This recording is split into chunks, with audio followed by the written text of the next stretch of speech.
안녕하십니까. 4월 16일 목요일 아침입니다. 오늘은 여러분과 함께 학개서 2장 1절 5절 말씀을 중심으로 하나님이 함께 하심을 믿을 때 두려움을 이긴다 라는 제목으로 하나님의 말씀을 묵상하기 원합니다. 성전 재건이 시작된 지 채 한 달도 못 되어 여호와의 말씀이 학개 선지자를 통해서 다시 임합니다. 메시지가 임한 날은 7월 21일로 7월 15일부터 시작되는 초막절 저기에 마지막 날인 그 날에 임하게 됩니다. 왜 하나님께서는 이스라엘 백성들에게 두 번째 메시지를 주십니까? 그것은 갓 시작된 성전 재건 작업이 중단된 큰 위기에 놓였기 때문입니다. 그 위기는 두 가지 루트를 통해서 오게 되는데 첫 번째 루트는 외부적인 루트였습니다. 오랜 기간 성전 재건에 방해를 해왔던 반대자들이 성전 재건이 착수되어 가고 있는 모습을 보고 다리오 왕에게 반대 상소문을 올렸기 때문입니다. 하지만 더 근본적인 이유는 내부 루트를 통해서 오는 것이로 바로 성전 재건 작업을 지켜보던 노인들로부터 온 것이었습니다. 과거 솔로몬 성전의 그 웅장함과 화려함을 경험한 노인들은 지금 지어져가는 보잘것없는 성전에 비교하면서 시리와 좌절에 빠지게 되었습니다. 그리고 이런 노인들의 정서적 분위기는 이스라엘 전체에 영향을 주었고 성전 재건 작업의 시리와 좌절을 통해서 중단될 수 있는 정서적 위기를 고취시켰던 것입니다.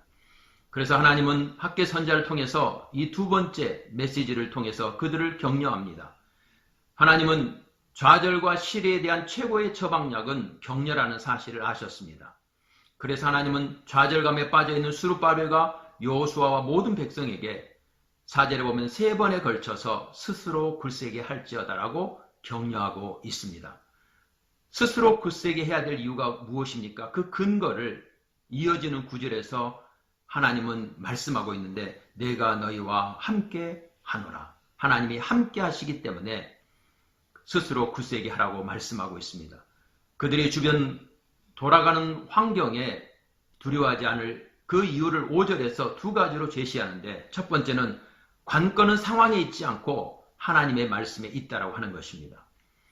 하나님은 약속을 지키시는 분입니다. 태평양의 물이 다 마를지라도 하나님의 약속은 결코 사라지지 않고 성취됩니다. 두 번째, 하나님의 성령이 그곳에 함께하고 있기 때문입니다. 스가랴 4장 6절에 보면 만군의 여호와께서 말씀하시되 이는 힘으로 되지 아니하고 능력으로 되지 아니하고 오직 나의 영으로 되느니라.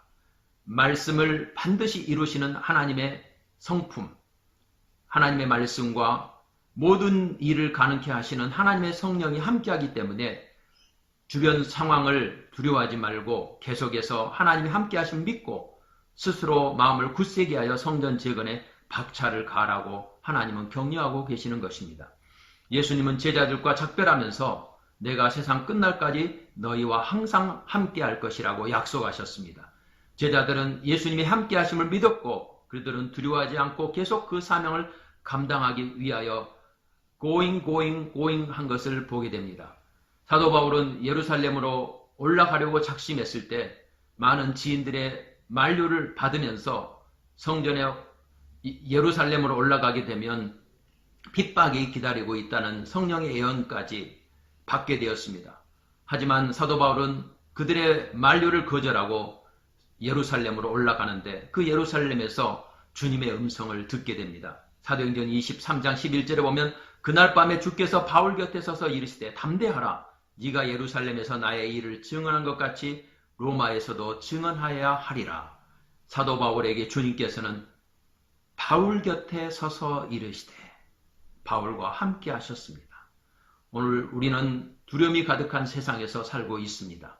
하지만 하나님께서는 약속의 말씀과 하나님의 성령을 통해서 우리와 함께 하시겠다고 약속하십니다. 그러므로 두려워하지 말고 하나님이 우리에게 맡겨주신 그 사명을 굳게 붙잡고 앞으로 전진하는 저와 여러분이 되시기를 주의 이름으로 축복합니다.